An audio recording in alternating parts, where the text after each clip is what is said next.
전 세계에는 약 200개의 국가가 있으며 각 국가에는 국민이 준수해야 할 여러 가지 법률이 있습니다. 그중 일부는 때때로 꽤 이상합니다. 예를 들어 그리스의 일부 지역에서는 하이힐을 신는 것이 금지되어 있고 사모아에서는 아내의 생일을 잊어버리는 것이 불법입니다. 하지만 지구상에 법이 전혀 없는 곳이 있는데 국가가 아니라 대륙 전체라면 어떨까요? 남극에 오신 것을 환영합니다. 여러분이 저축해둔 돈을 긁어모아 남극 여행을 위해 최소 8,000달러를 쓸 수 있다면요. 앞서 말씀드린 것처럼 남극에는 법이 존재하지 않습니다. 남극은 국가가 아니기 때문에 법이 있을 수 없어요. 남극의 상황은 국제 해역의 상황과 크게 다르지 않습니다. 남극 대륙에 적용되는 법률이 있다면 남극 대륙이 특정 정부 또는 정부가 통치하는 주권 영토라는 의미일 거예요. 권력에 굶주린 사람들의 꿈을 산산조각내서 미안하지만 남극 대륙은 누구도 차지할 수 없어요. 영국, 뉴질랜드, 프랑스, 칠레, 노르웨이, 호주, 아르헨티나 등 7개국이 남극 대륙에 대한 영유권을 주장하고 있으며 현재 실제로 남극 대륙에 살고 있는 사람들이 있습니다. 그렇다면 남극에서는 어떻게 일이 이루어질까요? 남극은 누구에게도 속하지 않는 땅과 같은 곳이며 세계 강대국들은 남극을 계속 그렇게 유지할 계획이에요. 실제로 국제과학계가 남극 대륙을 관리하고 있는데 그곳에서 일하고 활동하는 사람들이 과학자들이기 때문이에요. 하지만 이러한 협력은 1959년 남극 조약이 없었다면 불가능했을 거고 이는 오늘날 모든 것이 작동하는 방식의 토대를 마련했습니다.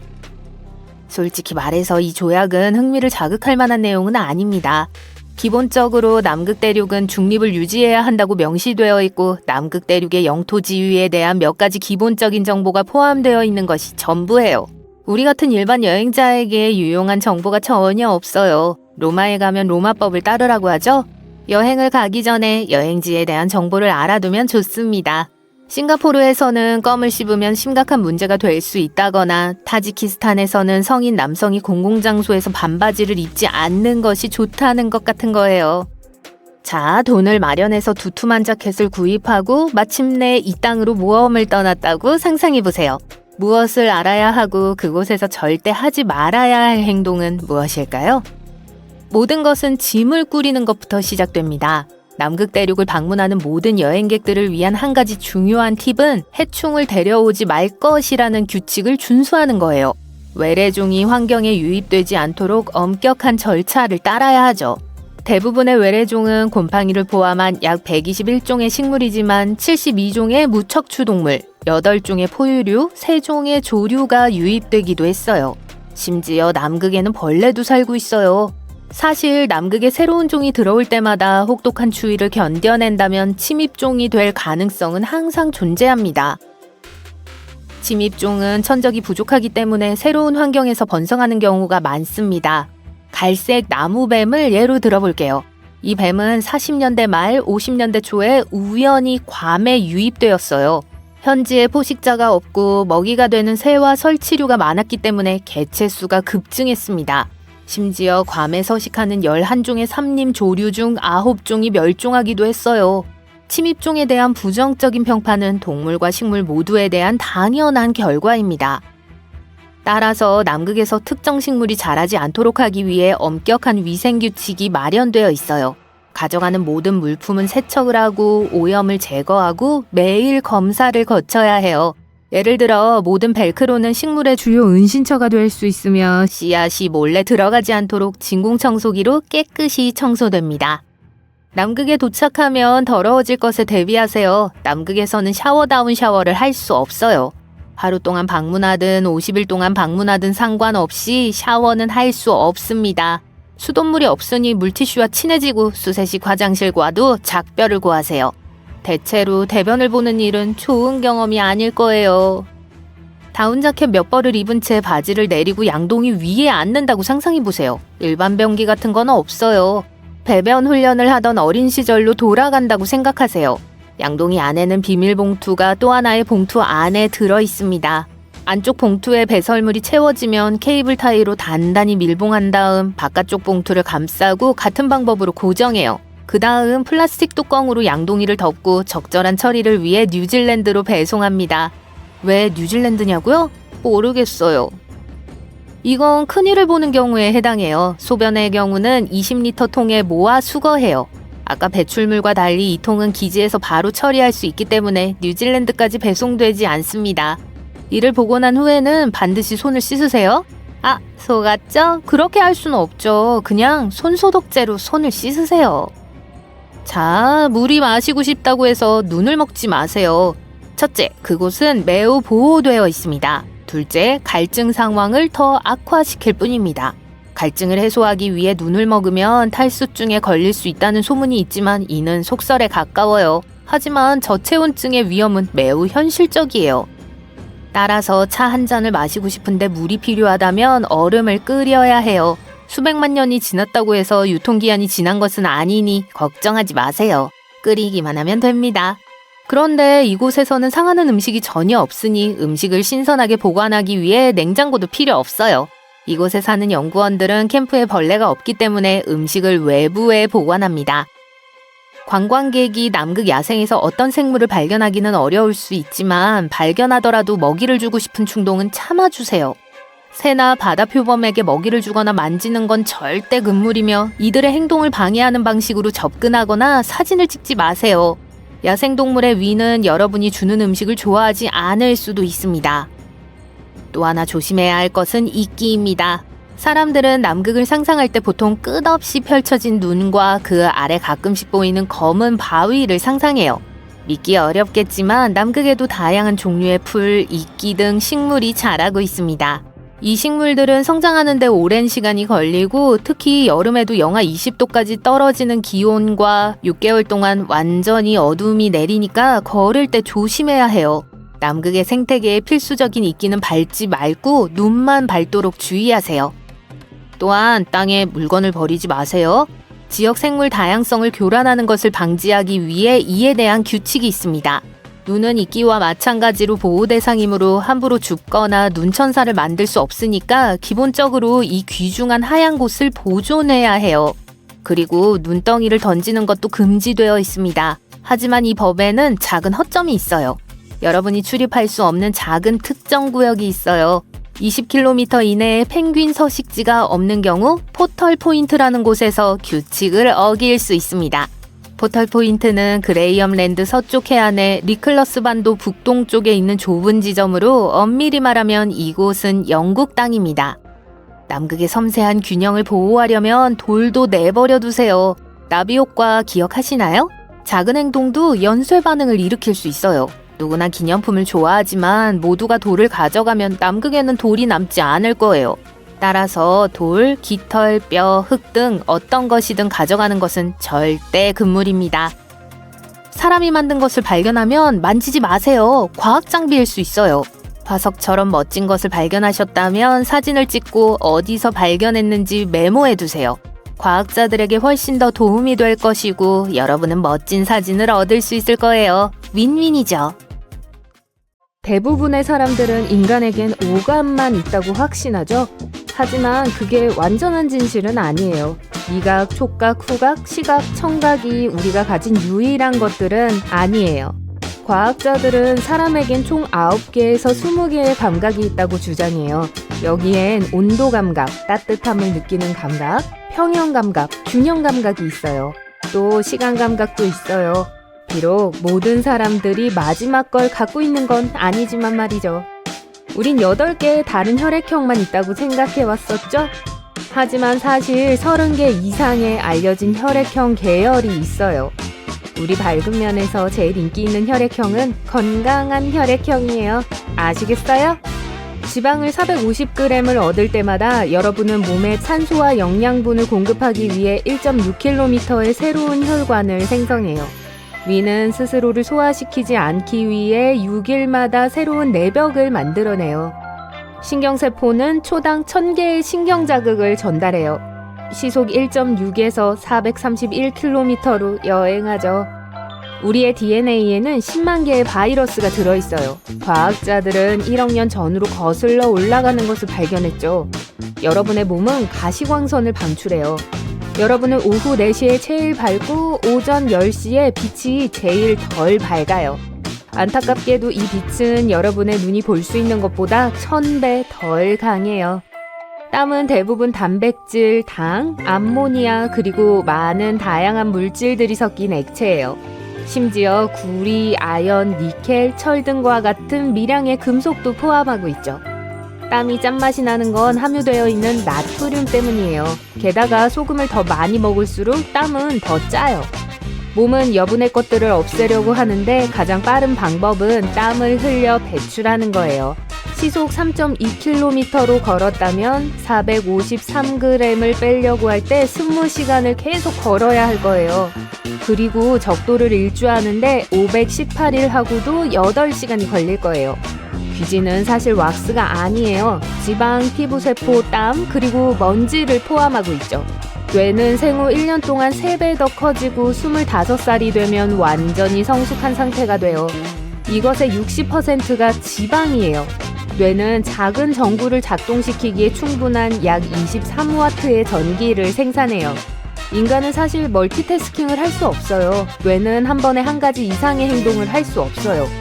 그 사이를 왔다 갔다 하는데 이게 생각과 달리 시간을 절약해주지 못하며 여러분이 잘못할 가능성을 높이고 그 과정을 더 길어지게 해요. 시험을 봐야 하거나 중요한 일에 집중하려고 할 때 껌을 씹어보세요. 연구에 따르면 그게 여러분의 온전한 관심을 필요로 하는 일에 더 오랫동안 집중할 수 있게 돕는다고 해요. 연구에선 심지어 그게 카페인보다 더 좋은 시험 보조제라고 해요. 껌에는 특별한 게 없지만 씹는 행위가 여러분의 뇌를 깨워요. 하지만 효과는 길지 않아요. 20분 정도예요. 인간의 배아는 3개월이면 지문이 생겨요. 뼈는 콘크리트보다 4배 더 단단해요. 몸에서 가장 강한 뼈는 대퇴골이에요. 성인 몸무게의 30배까지 지탱할 수 있어요. 더욱 말도 안 되는 건 우리의 뼈가 복합물질로 이루어져 있는데 그 뜻은 뼈들이 동시에 단단하면서 탄력이 있다는 걸 의미해요. 햇볕에 타는 것은 방사선 피폭의 결과예요. 신체의 자연 방어 메커니즘이 자외선과 싸우다가 압도당하게 되면 결과적으로 햇볕에 타게 되는 독성 반응이 일어나요. 소름은 우리 조상들이 남긴 진화적인 반사작용이에요. 아드레날린의 방출이 조상들의 털을 서게 했고 그게 다가오는 포식자들에게 더 무서워 보였죠. 몸은 매일 0.47에서 1.41리터의 타액을 생산해요. 그게 음식을 소화하고 감염을 물리치도록 도와주죠. 또 입 안에 많은 박테리아가 있어요. 네, 사람의 입에 있는 평균 박테리아 양은 지구에 사는 사람들의 수와 거의 비슷해요. 그거 소화하기 힘들겠네요. 각각의 사람들은 머리에 약 15만 개의 머리털을 갖고 있어요. 모든 가닥은 한 달에 약 1.27cm씩 자라요. 만약 각각의 머리카락에서 자라는 걸 더한다면 단 1년 만에 16km의 거리를 잴 수 있을 거예요. 또 머리카락은 여러분이 생각하는 것보다 훨씬 더 강해요. 한 가닥이 사과 하나의 무게인 85g을 들 수 있어요. 머리에 있는 모든 머리카락의 힘을 합치면 코끼리 2마리 정도의 무게를 지탱할 수 있어요. 해봅시다. 심장이 내는 고동 소리는 판막이 열고 닫히는 소리예요. 심장은 부상을 입지 않는 한 세포를 복제하지 않아요. 몸에서 피를 공급받지 않는 유일한 부분은 각막이에요. 공기를 통해 산소를 바로 얻죠. 똑바로 앉거나 서 있을 때 기분을 좋게 해주는 긍정적인 기억을 떠올리는 게 더 쉬워요. 어떤 사람들은 등을 곧게 펴고 바로 앉아 있으면 혈류를 증진시키고 뇌가 더 잘 기능할 수 있도록 더 많은 산소를 얻는다고 믿어요. 세상에서 가장 깊은 목소리를 가진 사람은 자신을 포함한 인간이 전혀 들을 수 없는 소리를 낼 수 있어요. 하지만 코끼리들은 이 소리를 들을 수 있어요. 정맥은 빛이 피부와 지방의 층을 통과해야 하기 때문에 파랗게 보이는 거예요. 피부는 빛이 피를 반사시키기 전에 백색빛의 많은 붉은 부분을 흩뿌려요. 이것으로 파란빛만 눈에 반사되죠. 후각상실증이 있는 사람은 냄새를 감지할 수 없어요. 환후는 반대되는 증상으로 실제로 존재하지 않는 냄새를 맡아요. 인간의 뇌에는 1000억 개의 뉴런이 있어요. 73%는 물이고 심장도 마찬가지예요. 그래서 뇌가 2%의 수분을 잃으면 피곤함을 느끼기 시작하죠. 또 기억력을 악화시키고 주의력을 짧게 만들며 기분을 처지게 만들죠. 파란 눈을 가진 걸로 알려진 가장 오래된 사람은 7000년 전 석기시대에 살았어요. 여러분의 오른쪽 신장은 간을 위한 공간을 만들어줘야 하기 때문에 더 작고 왼쪽 신장보다 더 낮게 위치해 있을 거예요. 그나저나 뇌는 여러분이 물을 너무 적게 또는 너무 많이 마시지 못하게 해요. 어떤 액체를 삼킨 후 입과 목은 뇌에게 물을 그만 마시라고 알리는 신호를 보내기 시작해요. 그렇지 않으면 액체가 여러분의 세포에 도달하는 10분에서 60분 동안 물을 계속 마시게 될 거예요. 여러분 눈은 단 13mC초에도 뭔가를 볼 수 있고 뇌는 이미 이 이미지를 처리했을 거예요. 평균 눈 깜빡임은 100에서 400mC초까지 지속돼요. 비록 몸에서 제일 강한 근육은 아니지만 혀는 절대 지치지 않아요.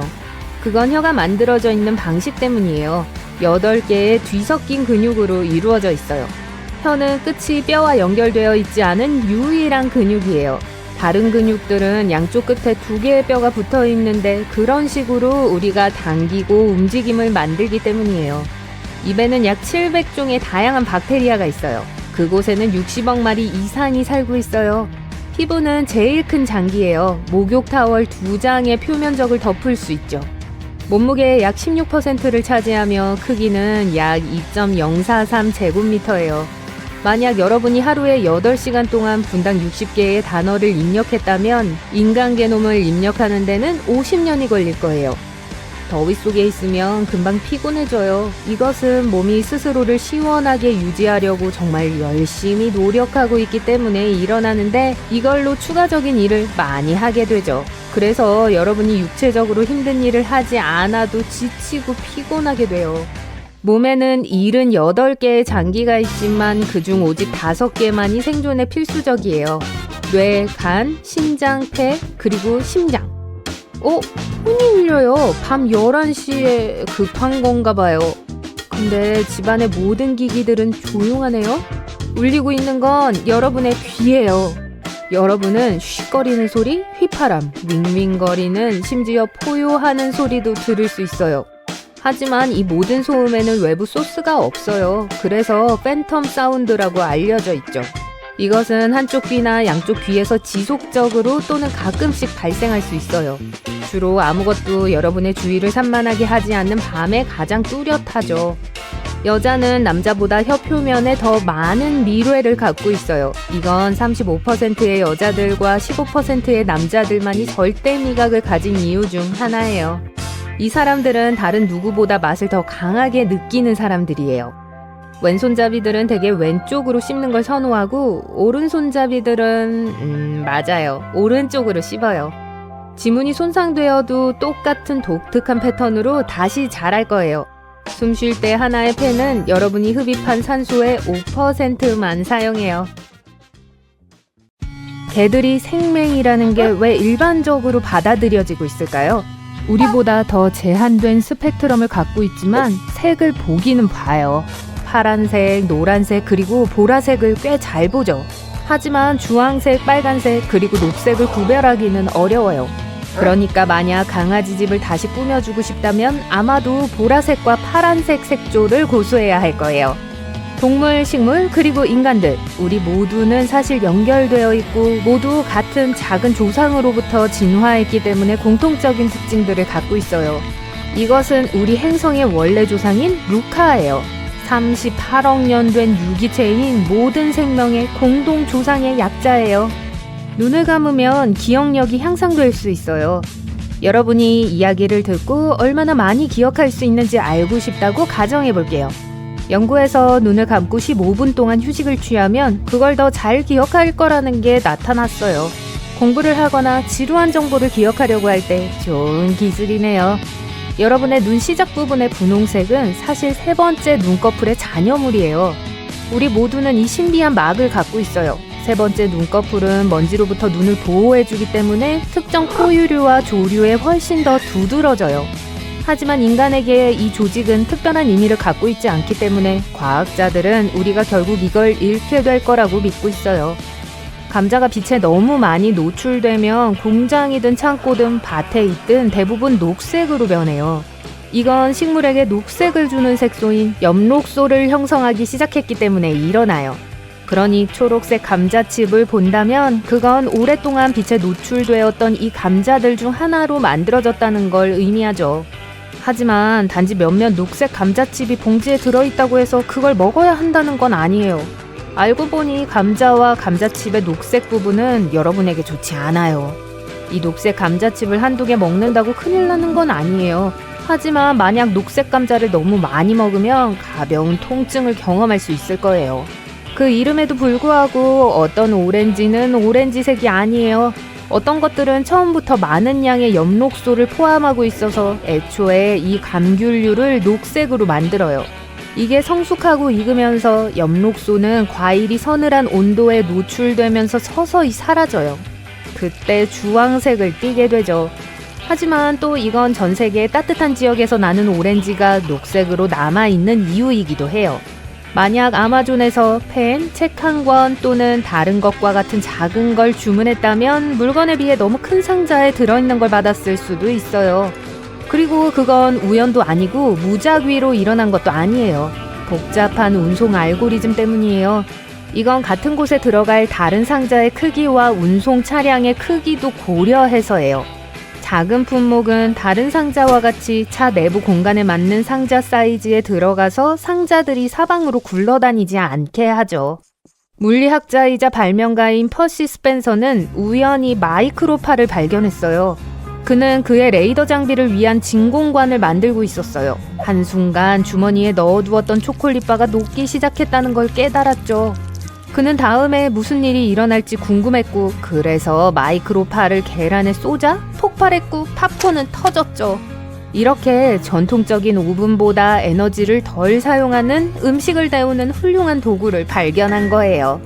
원래의 버전에서 오늘날 우리가 플레이도우라고 부르는 점토 같은 물질은 벽지 청소기였어요. 벽지의 그을음을 없애기 위한 목적으로 발명되어 팔렸었죠. 그게 처음 시장에 나왔을 때 미백색으로만 그걸 살 수 있었어요. 하지만 나중에 그걸 장난감으로 팔기 시작했을 때 그 물질은 노란색, 파란색, 그리고 빨간색으로 생산되었어요. 오늘날 50가지 이상의 다양한 색으로 살 수 있어요. 뽁뽁이는 처음에 약간 다른 목적을 갖고 있었는데 원래는 벽지였어요. 1950년대에 처음 나타났을 때 2명의 엔지니어가 2개의 샤워 커튼을 접착제로 붙이기로 했었죠. 그렇게 작은 공기방울들을 그 사이에 가두게 한 거예요. 그들은 일종의 질감이 있는 벽지를 만들려고 했지만 유행을 타지 않았어요. 몇 년 후 IBM은 일부 데이터 프로세스를 출하해야 했고 이를 보호해줄 수 있는 무언가가 필요했어요. 이때 경이로운 뽁뽁이가 생겨난 거죠.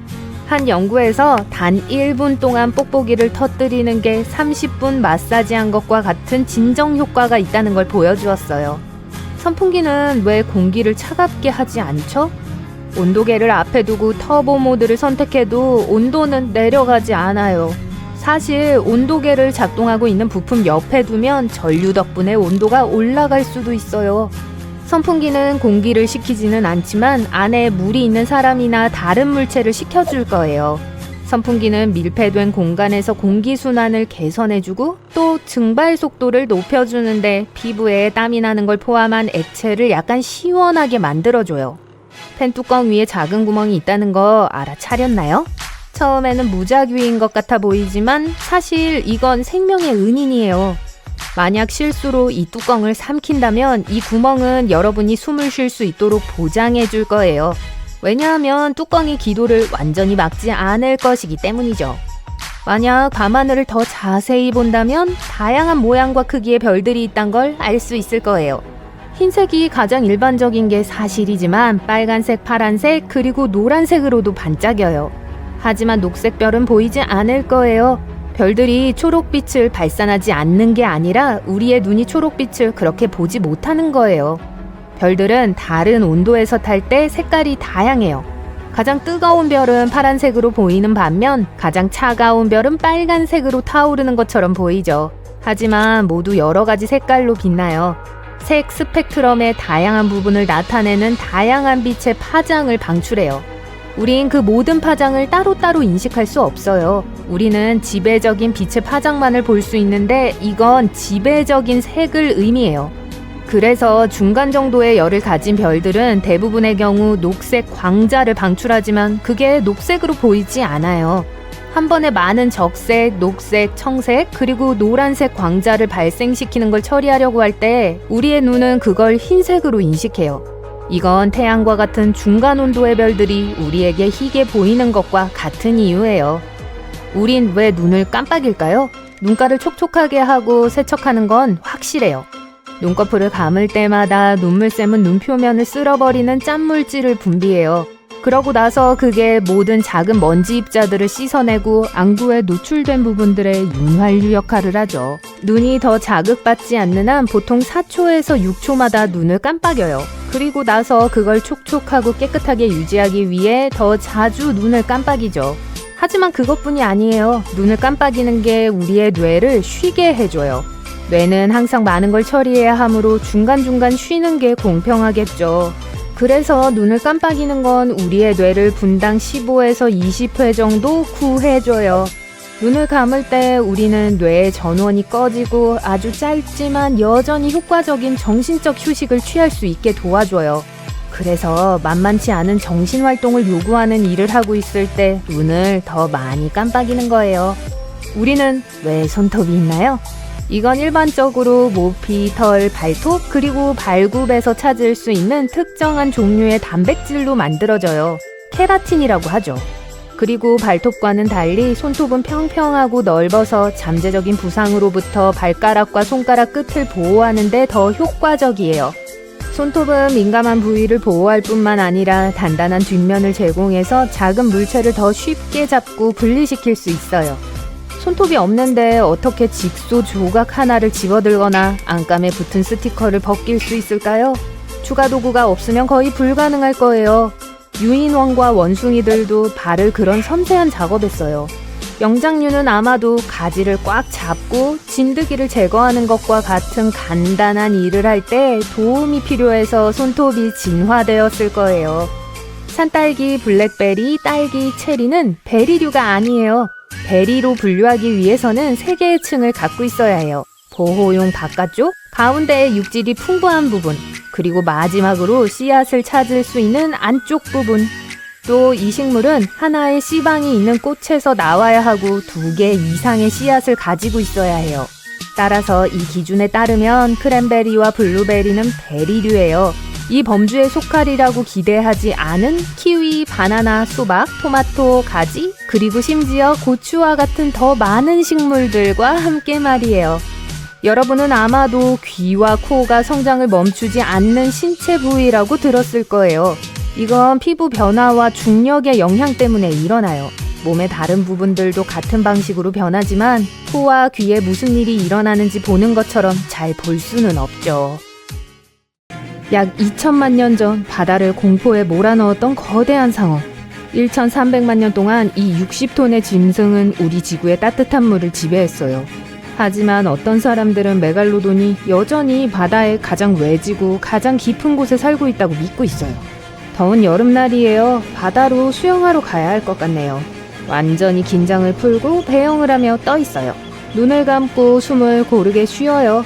물이 여러분의 몸 주위를 기분 좋게 시원하게 해줘요. 가벼운 바람이 얼굴을 스쳐요. 잠이 들 정도로 편안함을 느껴요.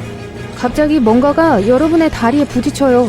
반쯤 잠든 상태로 깨서 보이지 않는 위험에 직면할 때까지 버둥거리기 시작해요.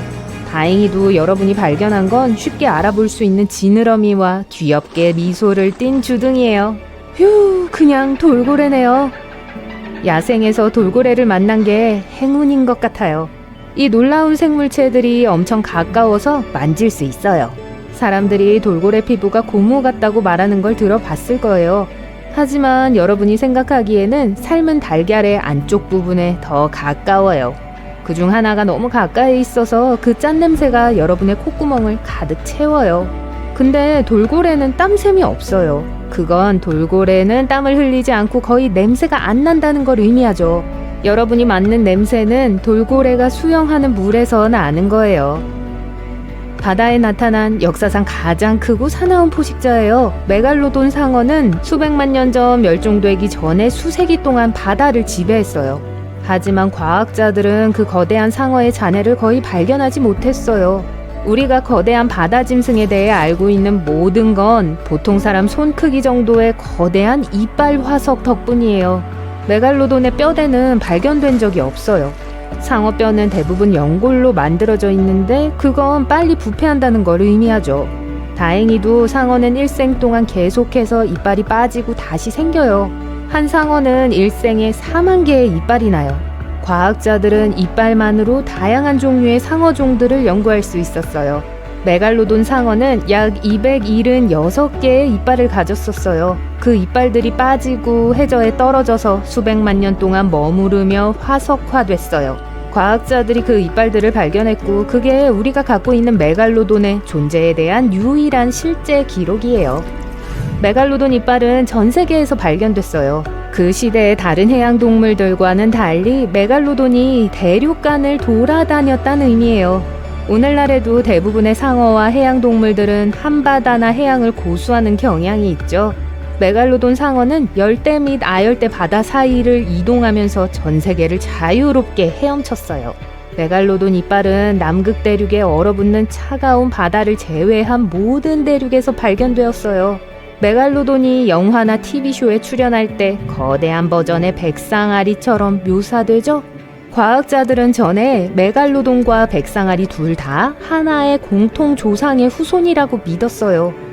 하지만 그건 사실이 아니에요. 사실 메갈로돈은 백상아리의 조상인 넓은 이빨의 마코상어의 최대 적이었을 가능성이 더 높아요.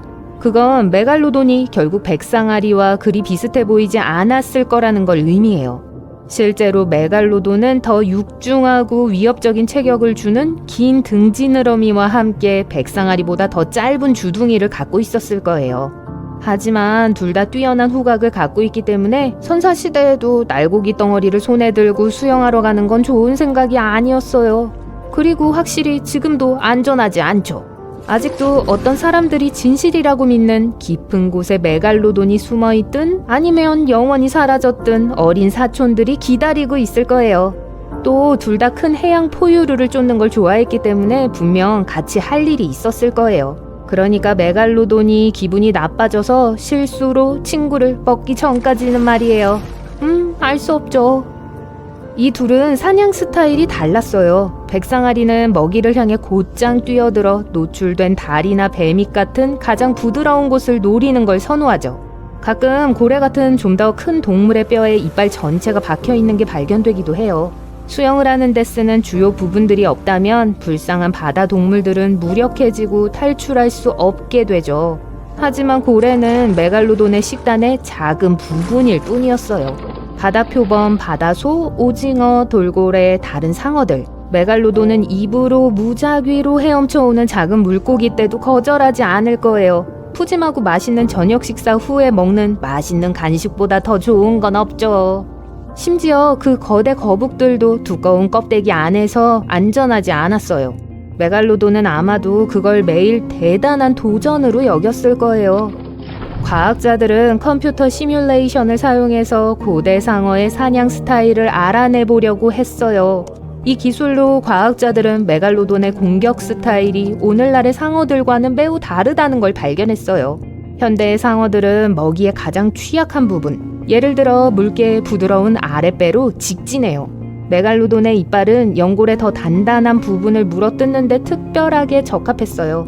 그래서 증거는 메갈로돈이 먼저 먹이에 더 단단한 지느러미를 씹어서 마지막 공격을 시작하기 전에 헤엄칠 수 없게 만들었을 거라는 걸 보여줘요. 어떤 사람들은 메갈로돈이 바다의 깊은 곳에 도사리며 오늘날까지도 여전히 살아있다고 믿어요. 하지만 그게 사실일 가능성은 낮아요. 메갈로돈은 온수종이라 깊은 바다의 차가운 물에서 살아남을 수 없어요. 메갈로돈의 잠재적 먹이의 대부분은 얕은 물에서 살아서 메갈로돈이 깊은 해수면에서 먹을 수 있는 건 아주 적을 거라는 걸 의미해요. 간단히 말해 만약 오늘날에도 메갈로돈만큼 큰 동물이 살고 있었다면 지금쯤 그걸 발견했을 거란 말이죠. 하지만 메갈로돈과 마주칠 가능성은 낮아요. 이 상어는 우리처럼 따뜻한 해안과 바다를 선호했어요. 심해에서 사는 건 이들에겐 너무 추운 데다 음식도 부족할 거예요. 또 몸 전체가 그 아래의 거대한 수압에 짓눌리는 걸 피하기 위해 진화해야 할 거예요. 아직까지 살아있을 것 같진 않지만 불가능한 건 아니에요. 만약 상어와 마주친다면 좋은 소식이 있는데 상어가 여러분을 잡아먹을 것 같지는 않다는 거예요. 메갈로돈에겐 여러분은 너무 작은 식사예요. 친구 몇 명이랑 같이 있다고 하더라도요. 이 녀석은 길이가 15m가 넘는 고래를 먹어요. 근데 해변 파티를 열고 있다면 그건 이야기가 달라요. 수영하는 사람들로 가득한 해변에서 상어는 씹지도 않고 몇몇 사람들을 거대한 입으로 퍼먹으면서 슬금슬금 다가올지도 몰라요.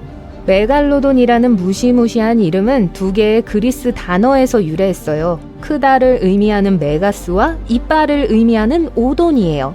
합쳐서 큰 이빨을 의미하는데 확실히 이름값을 하죠. 그 씹는 것 하나가 사람 머리와 같은 크기예요. 총 276개의 거대한 이빨이 5개의 무시무시한 줄에 걸쳐 있었죠. 모든 역사에서 오직 몇 마리의 검치호랑이와 티라노사우루스만이 일관적으로 더 큰 이빨을 갖고 있었어요. 바로 그런 게 제가 보고 싶은 대결이에요. 메갈로돈은 수백만 년 전에 사라졌어요. 커다란 이빨만 현대 고고학자들이 찾을 수 있게 남긴 채 말이죠. 말 그대로 흔적도 거의 남기지 않은 채 사라졌어요.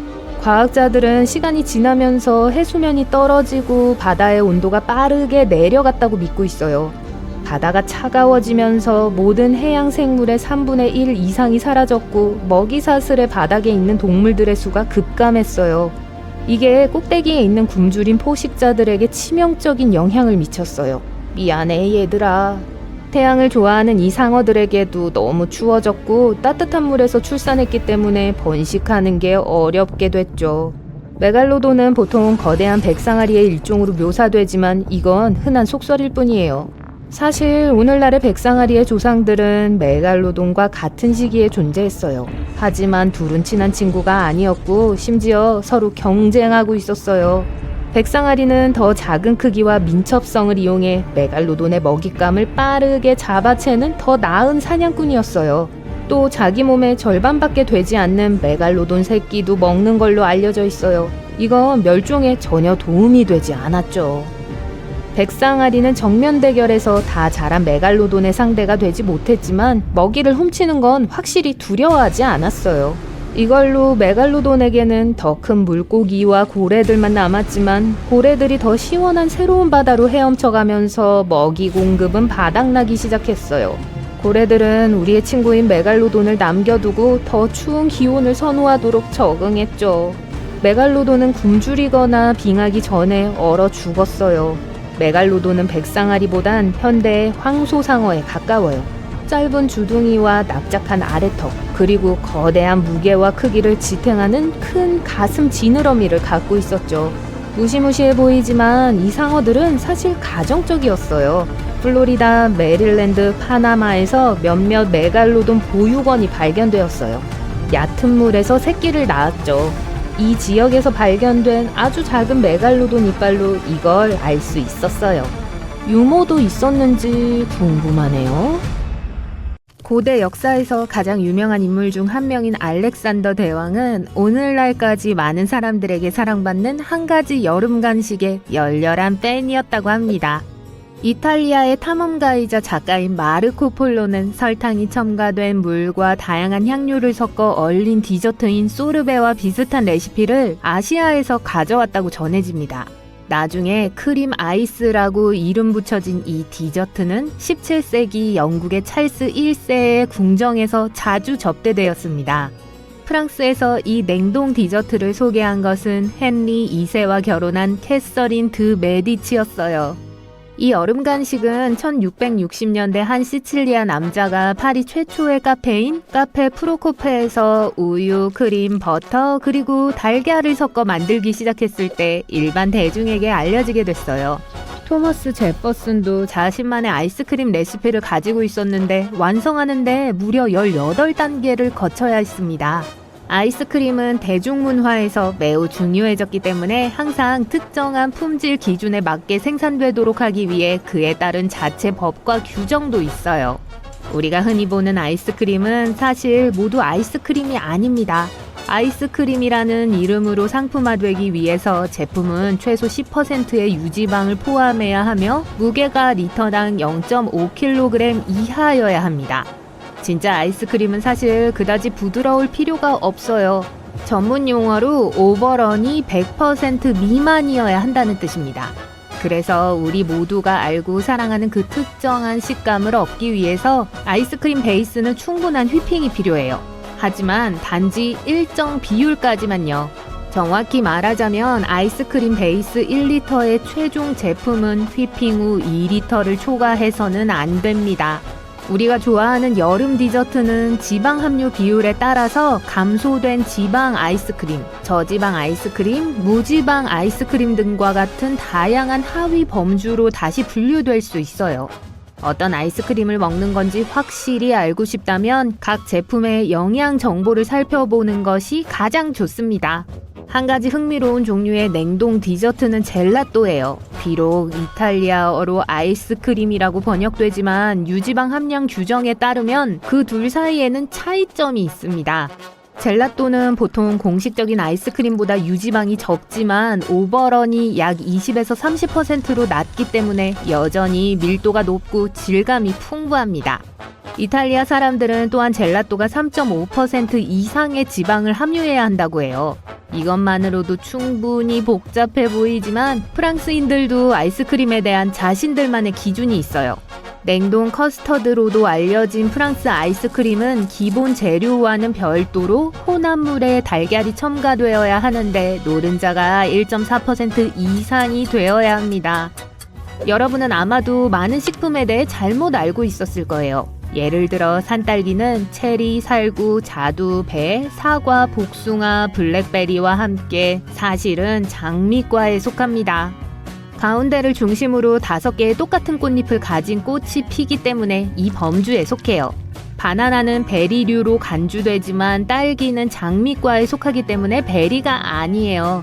또한 인간은 DNA의 약 50%를 바나나와 공유해요. 우리가 바나나와 닮은 점이 있을까요? 또 다른 흔한 오해가 있어요. 화이트 초콜릿은 초콜릿 고형분을 포함하지 않기 때문에 사실 초콜릿이 아니에요. 화이트 초콜릿은 설탕, 유제품, 바닐라, 레시틴, 코코아 버터의 혼합물로만 만들어집니다. 전 세계의 부모들이 아무 이유 없이 아이들에게 브로콜리를 먹이려고 하는 게 아니었어요. 칼로리를 기준으로 볼 때 브로콜리는 스테이크만큼 많은 단백질을 함유하고 있는 것으로 밝혀졌습니다. 부모님들이 실제로 이 사실을 알고 있는지 확신할 수는 없지만 낮은 지방 함량을 고려할 때 브로콜리는 고기와는 반대로 많은 건강상의 이점을 가지고 있어요. 지금은 감자튀김의 필수 동반자로 여겨지지만 한때 케찹은 치유 능력을 가진 것으로 여겨졌습니다.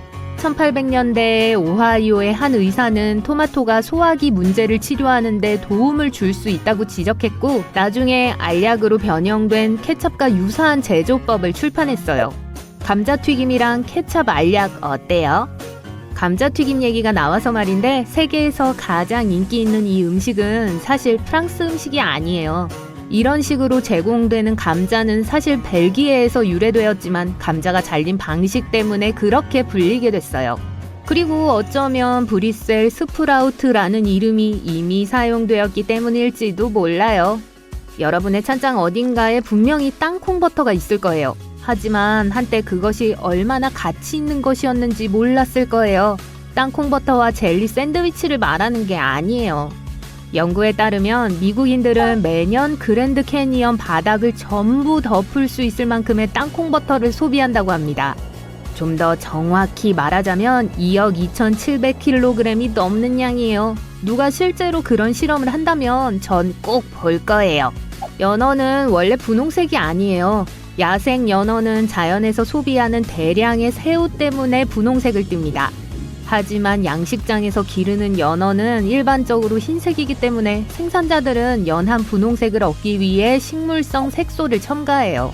당근도 원래 주황색이 아니었어요. 현재 우리에게 친숙한 적황색은 16세기에 발생한 당근의 유전적 돌연변이로부터 비롯됩니다. 당근은 처음에 흰색 또는 보라색이었어요.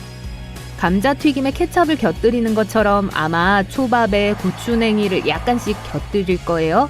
그건 사실 염색한 겨자무예요. 진짜 고추냉이는 꽤 비쌉니다. 그래서 99%의 식당이 사실은 평범한 겨자무를 사용해요.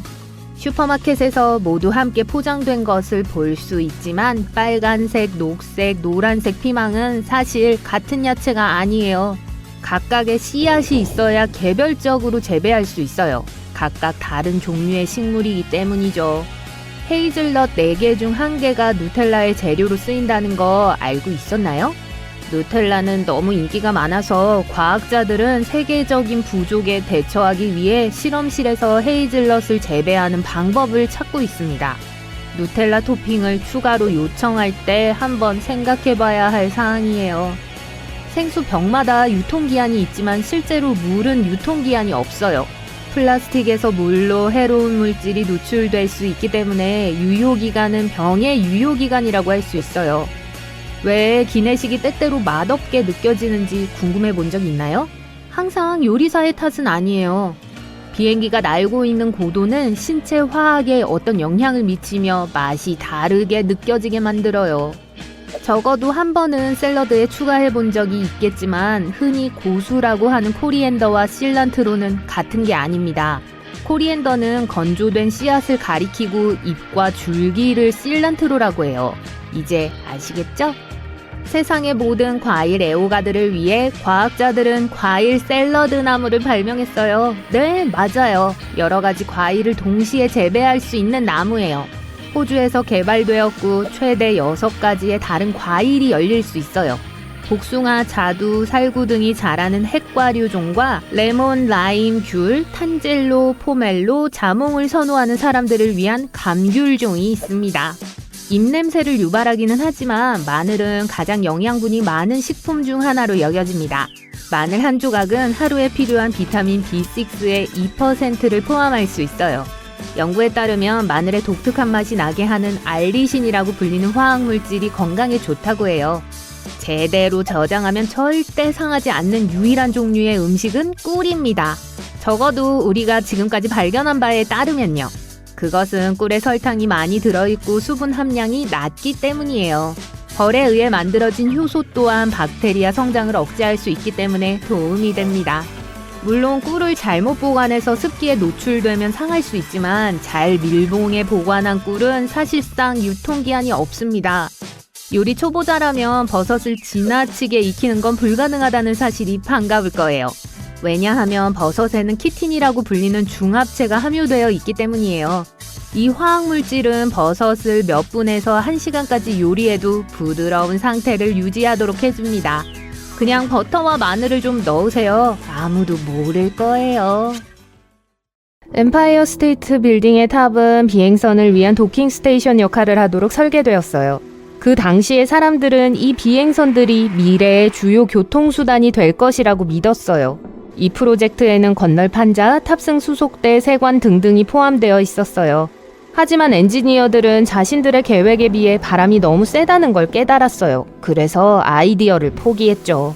지구상에서 가장 큰 멈추지 않는 폭포인 엔젤 폭포는 엠파이어 스테이트 빌딩보다 2배 이상 높아요. 건기 동안엔 떨어지는 물이 가끔 땅에 닿기도 전에 증발해요. 지구에서 들린 가장 신비한 소리 중 하나는 블루비였어요. 1997년에 발생했고 해양 동물들의 소리와 비슷했어요. 하지만 살아있는 생명체가 내는 소리치고는 너무 컸어요. 블룹은 1분 동안 계속됐어요. 낮은 우르릉거림에서 시작되었고 그 후 주파수가 높아졌어요. 남극 대륙은 거대한 얼음 들판 같아 보일지 모르지만 사실 그 밑에는 거대한 대륙이 있어요. 다른 대륙들처럼 화산, 산, 계곡이 있다는 뜻이죠. 과학자들은 최근 남극 대륙에 거대한 산맥뿐만 아니라 지구상에서 가장 낮은 지점이 있다는 걸 발견했어요. 만약 수많은 화산들 중 어느 거라도 폭발한다면 표면 얼음의 거대한 부분이 녹아 바다로 가는 얼음 유출량이 증가될 거예요. 해수면이 상승하면서 전 세계의 해안 지역에 범람할 겁니다. 바닷물 또한 교란되어 해양 생물들이 위험에 빠지게 될 거고요. 하지만 이 모든 화산들은 현재 휴면 상태에 있어요. 남극에서의 하루는 이 대륙에서 6개월 동안 지속됩니다. 남극에는 1년 내내 단 한 번의 일몰과 일출만이 있어요. 초기 지구는 녹색이 아니라 보라색이었을지도 몰라요. 고대 미생물들이 햇빛을 흡수하기 위해 엽록소가 아닌 다른 분자들을 사용했다는 이론이 있어요. 이 분자들이 아마도 살아있는 유기체들에게 보랏빛을 띠게 했을 거예요.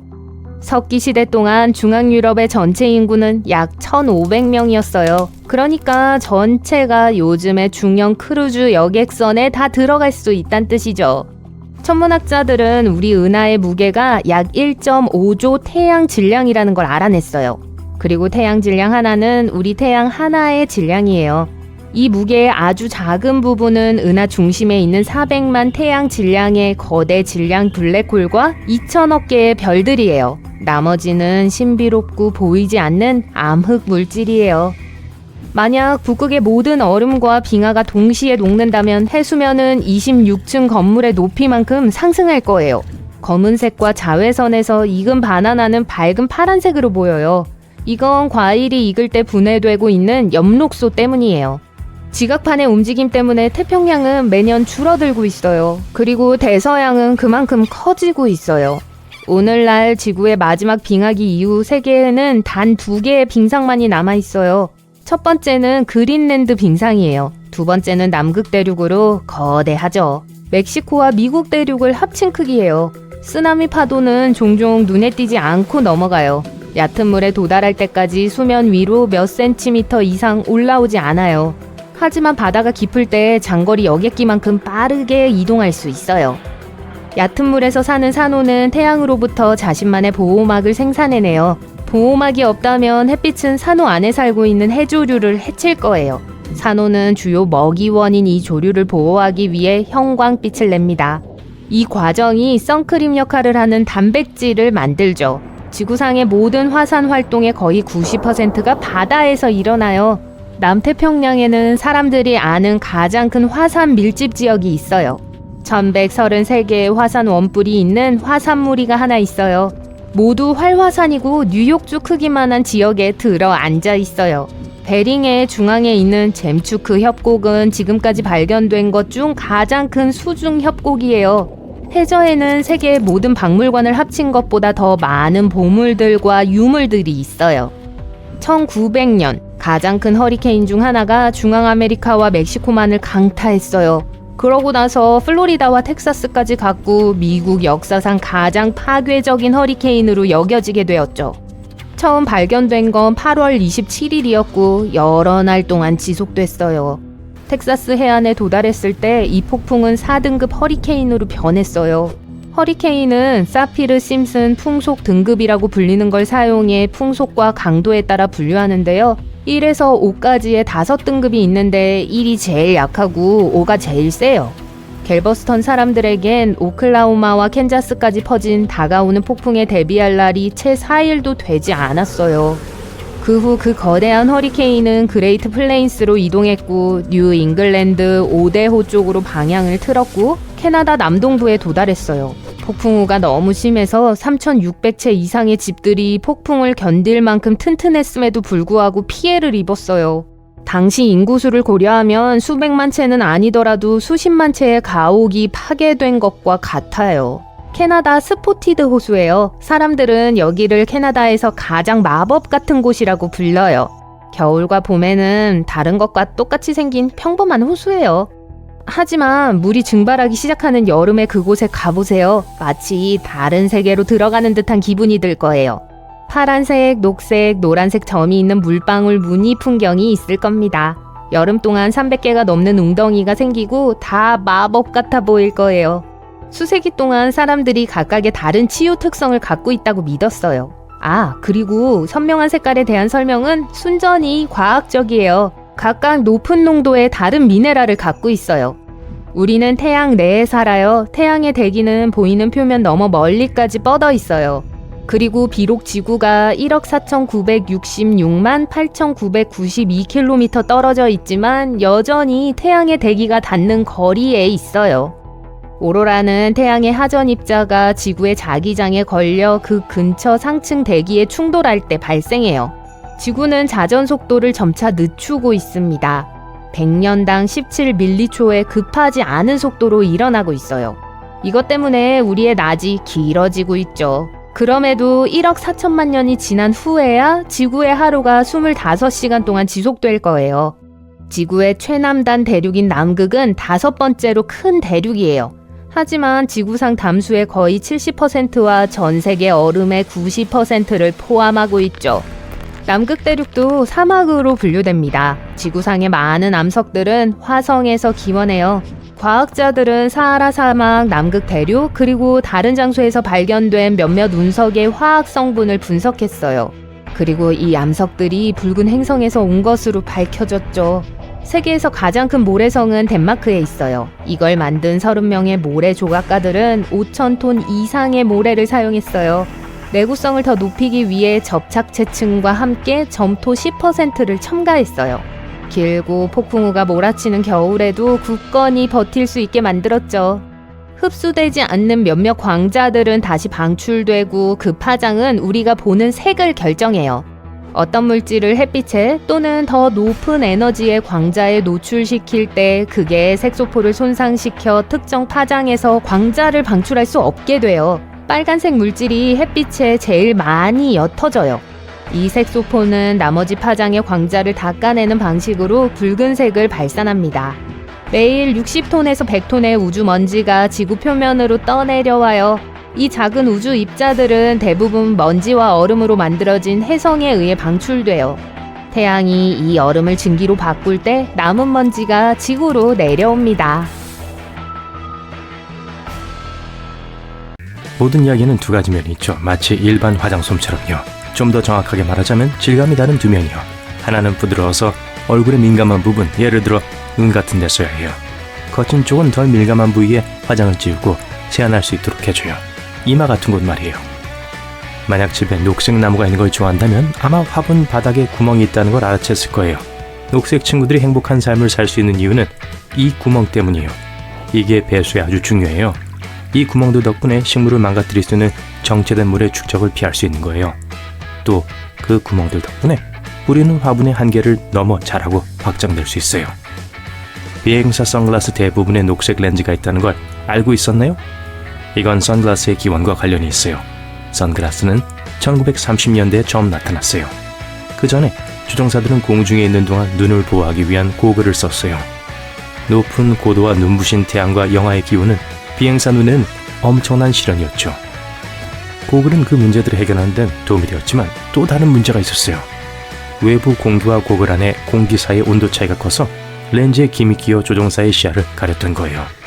그래서 바슈앤롬이라고 불리는 회사가 가벼운 금속 프레임으로 둘러싸인 티어드롭 렌즈를 고안했어요. 이 렌즈가 짙은 녹색이었는데 조종사들이 구름선 위로 비행할 때 문제가 되었던 푸른 빛을 이 색이 차단했기 때문이에요. 게다가 녹색 렌즈는 눈부심을 줄이고 대비와 선명도를 향상시켜줘요.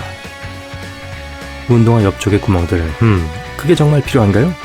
그건 발이 시원하게 있을 수 있도록 신발 안으로 공기가 들어가도록 해주는 거예요. 이걸로 신발을 스타일링하고 다양한 방법으로 끈을 묶을 수도 있어요.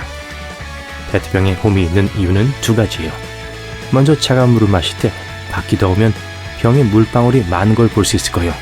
아니면 경기를 하는 등 운동할 때도요. 손에 땀이 나는데 병 표면이 매끄럽다면 그걸 잡기가 더 어렵겠죠? 그래서 이 홈들은 그립감을 향상시키기 위해 있는 거예요.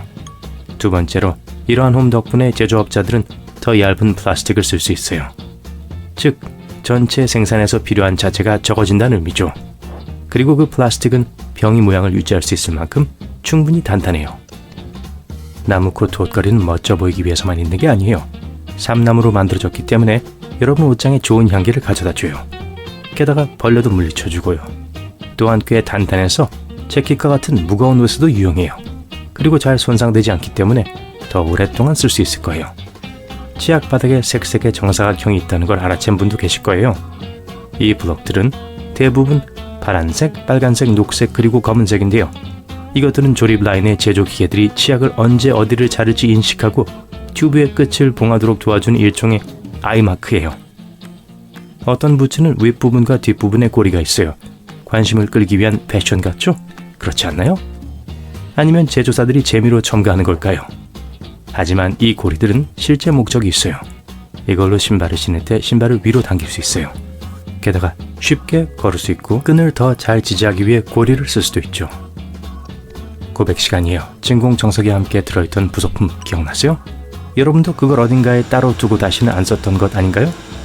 그것들은 사실 집을 청소할 때 꽤 도움이 돼요. 왜냐하면 보통의 장치들로는 가끔 닿기 힘든 특정한 부분에 사용할 수 있기 때문이죠. 우리 모두 채소 필러가 어디에 쓰이는지 알아요. 하지만 당근이나 감자의 껍질을 벗긴 것 외에도 양파에도 사용할 수 있답니다. 그게 칼로 하는 것보다 더 빠를 수 있고 게다가 양파 때문에 흘리는 눈물을 덜어줄 거예요. 어떤 트레이닝 셔츠들은 목 부분에 매우 독특한 게 있어요. 옷깃 가운데에 보이는 V자 모양의 바늘단 말이에요. 옷단과 소매의 골과 비슷하게 고리지게 되어 삽입된 이걸 사용하면 옷을 더 쉽게 입을 수 있어요. 그리고 심지어 모양도 망가지지 않죠. V자 골은 늘어나서 스웨터를 입는 사람이 목을 넣을 수 있게 해줘요. 이것의 또 다른 목적은 땀을 흡수하는 거였어요. 초기 버전에서는 트레이닝 셔츠의 옷깃 앞과 뒷면에 모두 있었는데요. 시간이 지나면서 뒤쪽 건 없어졌어요.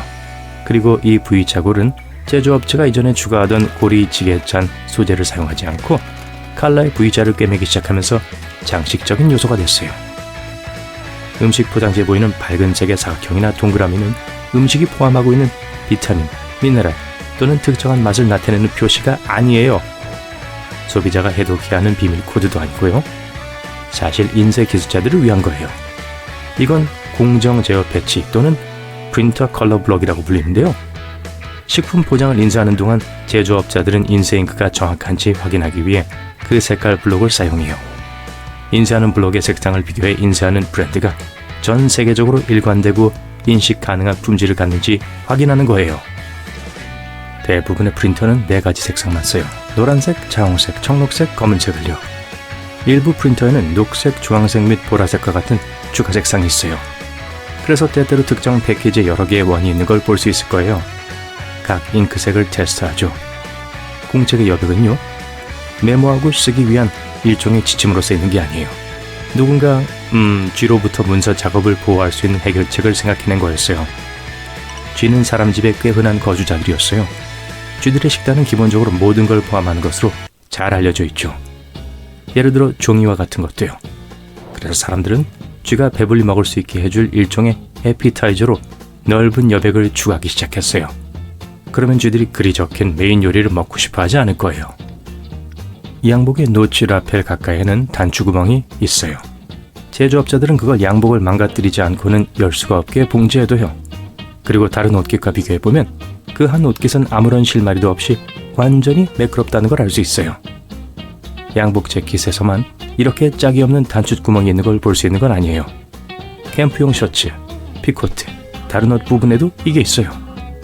그리고 이건 옷깃의 역사와 관련이 있어요. 제일 초기의 것들은 19세기 초에 나타났어요. 이전에는 남자들은 대부분 컬러가 높은 옷을 입었어요. 맨 위까지 단추를 채웠겠죠. 더운 날 동안 단추 스탠스를 느리고 옷깃을 접고 윗단추를 잠그지 않은 채로 두곤 했어요. 이렇게 더위를 식히면 접힌 부분은 가슴에서 대칭이 되었을 거예요. 그리고 오늘날 우리는 그걸 옷깃으로 알고 있죠. 사람들은 옷깃을 생각해낸 후 공식적인 행사가 아닌 한 단추구멍 사용을 중단했어요. 예를 들어 거기에 꽃을 꽂을 때는 말고요. 그래서 양복 제작자들이 그걸 패션적인 특징으로 남겨둔 거예요. 티백, 이게 뭘 위한 건지는 꽤 쉽게 추측할 수 있지만 신발을 하루 종일 신고 난 후 발에서 냄새가 난다면 유용할 수 있어요. 티백은 물론 안 쓴 걸로요. 신발에 밤 동안 넣어두세요. 여러분이 깨어날 때쯤이면 티백이 원치 않았던 냄새를 효과적으로 흡수했을 거예요. 바인더 클립도 기본적인 용도 외에도 유용한 목적이 있을 수 있어요. 돈을 집어 함께 보관할 수 있어요. 종이 클립도 마찬가지예요. 만약 여러분이 제일 좋아하는 팔찌가 부러졌고 그걸 고정할 방법을 찾고 있다면 클립이 도움이 될 거예요. 그걸 팔찌의 양 끝에 하나씩 꽂고 잘 연결해 주기만 하면 팔찌는 준비된 거예요.